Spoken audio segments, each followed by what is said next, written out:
राजधानी लखनऊ में डॉक्टर राम मनोहर मिश्र सेवानिवृत्त आईएएस के द्वारा लिखित पुस्तकें पहचान एवं लाडली पुस्तक पर परिचर्चा एवं वित्त प्रबंधन विषय पर कार्यक्रम का आयोजन किया गया। मैं डॉक्टर राम मनोहर मिश्र हूँ, सेवानिवृत्त आईएएस अधिकारी हूँ। और जैसा कि आप सभी जानते हैं कि हम लोग हिंदी भाषी देश के नागरिक हैं और हिंदी में पैदा हुए, हिंदी में पले बढ़े, हिंदी में ही सब कुछ हम लोग का है और चारों तरफ हमारे हिंदी है रही है। हिंदी हमारी राजभाषा है। और सबसे अच्छी बात यह है कि जब मैं पीसीएस की परीक्षा दे रहा था तब भी मैंने पीसीएस में हिंदी सब्जेक्ट लिया था। उसी समय से मुझको कविताएं लिखने का शौक़ चढ़ा हुआ था।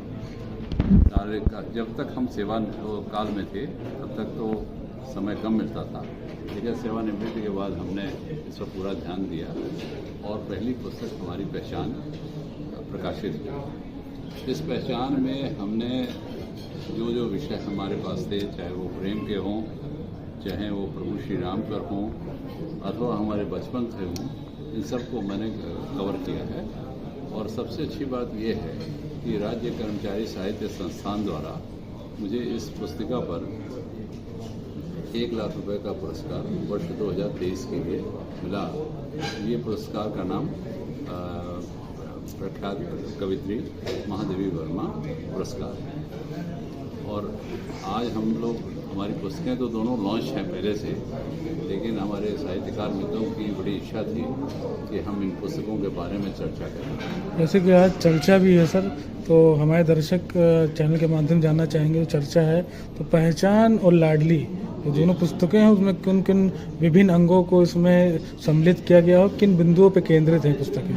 जैसा कि मैंने बताया कि पहचान में हमने लगभग हर विषय समाहित किया है, चाहे वो प्रेम का हो और चाहे वो अध्यात्म का हो अथवा वो सामान्य स्थितियाँ हो। और लाडली एक बड़ी इंटरेस्टिंग पुस्तक है। मेरी नतनी पैदा होने को थी, तो उस समय मेरे मन में एक जिज्ञासा आई कि अगर भगवान ने किसी जीव को भेजा है तो उसके मन में संवाद की कोई न कोई तो तरकीब दी होगी कि जिससे वो अपनी बात, अपना सुख, अपना दुख अपनी माँ से बता सके। तो इसको ध्यान में रख करके मैंने एक जो गर्भ में बच्ची पल रही है वो अपनी माँ से क्या बात करती है, जो गर्भ से बाहर आने के बाद वो संसार देखती है, उस संसार के प्रति उसकी क्या फीलिंग है और परिवार के सदस्यों से क्या बात करती है, उसको ध्यान में रखकर संवादात्मक कविता लिखी है। इस दोनों पुस्तकों के माध्यम से आम जनमानस को और देश प्रदेश वासियों को, खासकर लखनऊ वासियों को क्या संदेश देना चाहेंगे?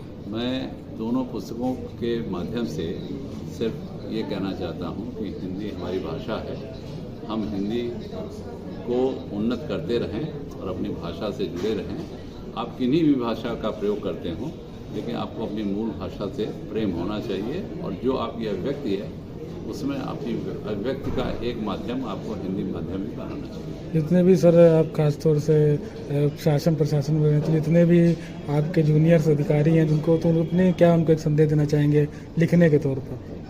देखिए, हमारे यहाँ शासन प्रशासन में ये बहुत अच्छा है कि बहुत सारे लोग अपनी विभिन्न विधाओं में लिखते हैं और उनको प्रोत्साहित करने के लिए ही हमारे यहाँ राज्य सरकार द्वारा राज्य कर्मचारी साहित्य संस्थान बना हुआ है, जिससे उनकी पुस्तकों का चयन करके और उसको विभिन्न विधाओं पर पुरस्कृत किया जाता है। मैं पुनः अपने सभी उन साथियों से कहना चाहूँगा कि अपने मन के भाव जो भी हों उनको स्पष्ट शब्दों में, लेकिन जो सार्थक शब्द हैं